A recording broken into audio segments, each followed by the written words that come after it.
स्वागत है आपका लर्नर्स अम्ब्रेला में। दोस्तों आज का हमारा टॉपिक है पावर ऑफ द लेंस। दोस्तों आपने कई बार अपनी लाइफ में ये सुन रखा होगा कि चश्मे का नंबर बढ़ गया या इसके चश्मे का नंबर कम है या फिर हमारे इस स्पेक्टिकल्स का पावर थोड़ा ज्यादा है या पावर थोड़ा कम है। तो वो पावर असल में लेंस का ही पावर होता है जिसकी हम वहां बात कर रहे होते हैं। तो आइए इस टॉपिक की शुरुआत करते हैं। तो हमारा power of a lens is a measure of the degree of convergence और divergence of light rays falling on it. यानी कि जब भी हमारे लेंस पर, वो लेंस हमारा कॉन्वेक्स लेंस भी हो सकता है इस तरह से या फिर कॉन्केव लेंस भी हो सकता है। तो जब भी हमारे लेंस पर लाइट रेज पड़ती हैं, मान लेते हैं लाइट रेज पैरेलली पड़ रही है, तो कॉन्वेक्स लेंस के केस में लाइट रेज कन्वर्ज हो जाती हैं, क्योंकि इसे हम कन्वर्जिंग लेंस भी कहते हैं। वहीं हमारे डाइवर्जिंग लेंस के केस में यानी कि कॉन्केव लेंस के केस में हमारी ये लाइट रेज डाइवर्ज हो जाती हैं इस तरह से, तो इसे हम डाइवर्जिंग लेंस भी कहते हैं। तो लाइट रेज के इस कन्वर्जेंस या डाइवर्जेंस को, यानी कि वो कितनी डाइवर्ज हो रही हैं या कितनी कन्वर्ज हो रही हैं, इसको ही मेजर करने के लिए हम पावर का यूज करते हैं। आइए अब देखते हैं पावर का डेफिनेशन।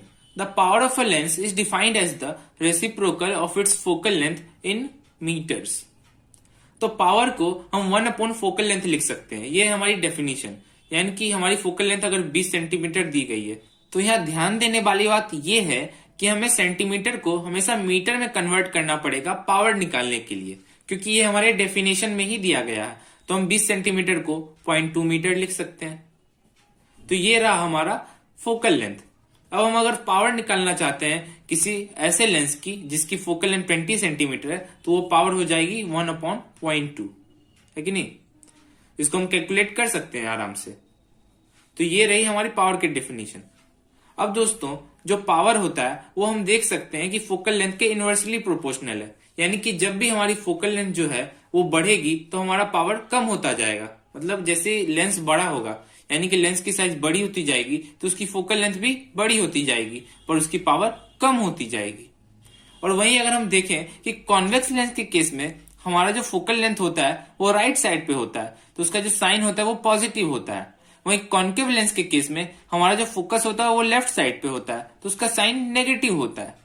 तो अगर हम पावर कैलकुलेट करें इन दोनों लेंस की, तो हमें कॉन्वेक्स लेंस के केस में पॉजिटिव पावर मिलेगी, वहीं हमें इस कॉन्केव लेंस के केस में नेगेटिव पावर मिलेगी। तो यही होता है दोस्तों, जब हम बात करते हैं कि किसी भी चश्मे की पावर पॉजिटिव है या नेगेटिव है, वो हमारा फोकल लेंथ का साइन डिटरमाइन करता है कि हमारी पावर पॉजिटिव होगी या नेगेटिव होगी। अब आइए देखते हैं पावर का यूनिट क्या है। तो पावर का यूनिट होता है डायोप्टर। मैं इसकी स्पेलिंग डायोप्टर लिख रहा हूं, उसका प्रोनाउंसिएशन मुझे बहुत सही से नहीं पता है। इसको हम डी से भी डिनोट करते हैं। तो आइए देखते हैं डायोप्टर की डेफिनेशन क्या है। 1 dioptre is the power of a lens whose focal length is 1 metre. यानी कि ऐसा कोई लेंस जिसकी फोकल लेंथ 1 मीटर हो, तो उसका पावर होगा 1 डायोप्टर। और 1 मीटर होने का मतलब +1। अब +1 है तो कॉन्वेक्स लेंस ही होगा, तो हमारा जो फोकल लेंथ किसी भी लेंस का जब 1 मीटर हो, तो हमारा उसका जो पावर होगा 1 डायोप्टर ही होगा। अब आइए देखते हैं power of a combination of lenses. यानी कि जब दो या दो से ज्यादा लेंस को हम एक दूसरे से जोड़ देते हैं, तो हम ये मान लेते हैं कि ये हमारा कॉन्वेक्स लेंस है और इसके साथ हम एक कॉन्केव लेंस जोड़ देते हैं इस तरह से। तो ये हमारा एक कॉम्बिनेशन बन गया दो लेंस का। इससे ज्यादा लेंस भी आप जोड़ सकते हो। ये लेंस जोड़ने का मेथड आपके सिलेबस में नहीं है, तो ये अभी हम डिस्कस नहीं करेंगे। तो अब हम कॉम्बिनेशन का पावर कैसे निकालते हैं। तो एक सिंपल सा फॉर्मूला है कि P फाइनल या फिर P इक्विवेलेंट, यानी कि टोटल पावर को हम P1 plus P2 in so and on. तो ऐसे अगर मान लेते हैं इस लेंस का पावर P1 है, इस लेंस का पावर P2 है, तो इन दोनों का टोटल पावर हमें इन दोनों को जोड़ के मिल जाएगा। अब अगर ये कॉन्वेक्स लेंस है तो इसका पावर पॉजिटिव होगा, और अगर ये कॉन्केव लेंस है तो इसका पावर नेगेटिव होगा।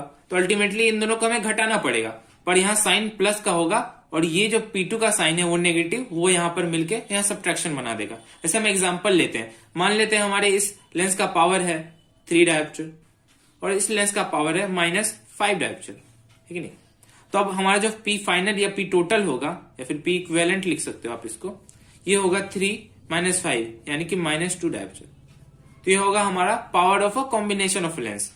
तो दोस्तों इस तरह से हम जितने लेंस चाहें उनको एक साथ जोड़ सकते हैं और इस फॉर्मूले से उनका पावर निकाल सकते हैं। अब अगर हमें इसका फोकल लेंथ निकालना हो, यानी कि इस पूरे कॉम्बिनेशन का हमें फोकल लेंथ निकालना हो, तो कुछ नहीं, बस हम 1/p इक्विवेलेंट कर देंगे, तो ये हमें F इक्विवेलेंट मिल जाएगा यहां से, क्योंकि हम जानते हैं कि F equivalent equal to 1/p होता है। इस फॉर्मूले से हम उल्टा करें तो F इक्वल टू 1/p मिल जाएगा हमें।